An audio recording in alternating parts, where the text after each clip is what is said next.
Hey everyone, hope you're doing well. Wanted to hop on here real quick because I wanted to share a quick story with you.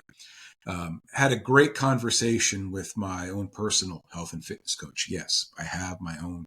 A health and fitness coach has a health and fitness coach. That is actually more common than you think. But I digress. I had a great conversation earlier today with my health and fitness coach, Dave Rowland, and we were talking, among other things, about the book that I recently completed, as you can see here in the background. Shameless plug on my part there. And we talked about the connection between the personal side of it, writing the actual book, and dealing with the raw emotions that come with it, and true health and well-being. Now, you've heard me say many times that we may call it physical fitness, but it's much more mental and emotional than physical. The impact that we have up here and down here when we do the work, when we eat well, when we work out, when we lose weight, when we get healthy, feel better. I mean, it just the impact in so many other in ways, shapes, and forms is exponential. It really is.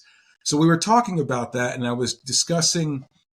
He asked me if about the cathartic nature of writing this book. And I explained to him that I'd began writing the book in the months before my father passed away back in November of 2023, and set it aside for a while, and then went back to it and completed it, obviously within the first year or so of his passing. And it was, and I'll explain to you how it was. It wasn't necessarily the writing aspect of things, like physically writing. The way I did it, and I've written about this before, is that I actually recorded myself, much like I'm recording myself now, and then went back and had it transcribed and then edited it to make it sound like English and all that other stuff.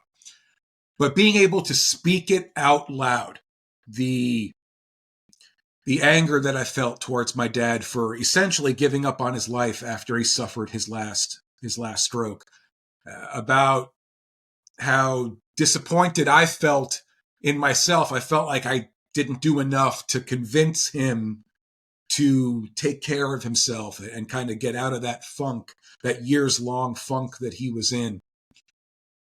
It was cathartic to talk about it, even though I wasn't necessarily having a conversation with someone, but that's how it felt. I was saying it out loud, made it seem real. I got it off my chest, and in that respect, it had tremendous healing powers, if you will. So we talked about that aspect of it, but one thing he pointed out to me that I had really failed to consider was when I explained that to him. He said, because my dad had basically given up on all aspects of his life, his health and well-being as a whole. And he said, well, isn't that what we as health and fitness coaches experience every day? And that's 100% true. I mean, I talk to people every day. I had a conversation with a client of mine earlier today, as a matter of fact, where, you know, he was having one of those days, one of those weeks, and he had, wanted to, he was going to say, you know what, the hell with it. I'm just going to go grab something to eat, at fast food. The hell with it.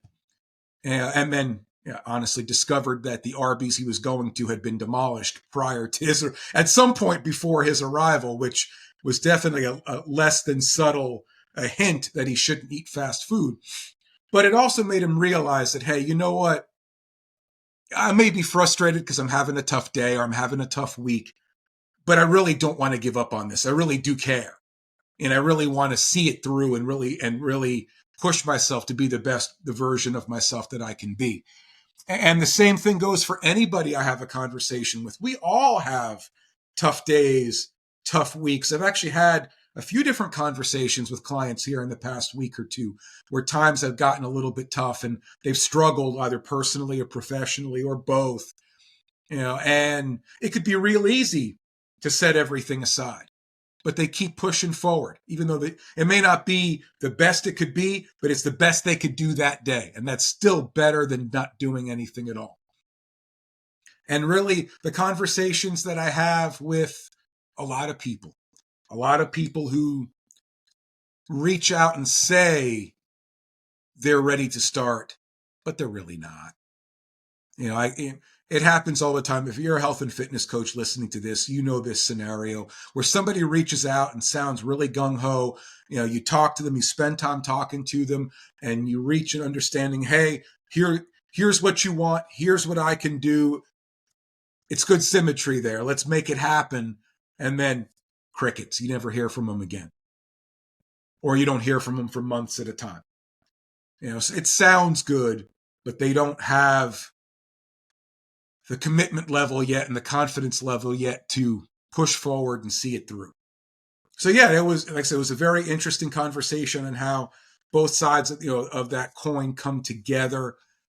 Just within writing that book or taking care of ourselves, it all comes together. That's why I say all the time that health and fitness, health and well-being, it's a 24/7, 365 proposition. And I'm not saying that it has to be perfect 24/7, 365, but it has to happen. It has to be.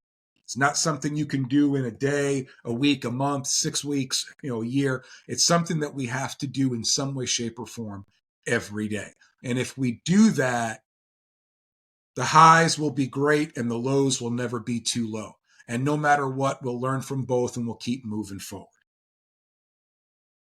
Hope you're all doing well. I appreciate you listening to me yammer on as you do every day, every week. And you all have a great weekend out there. Stay warm if you're dealing with this cold winter storm. And we'll talk to you soon. Take care.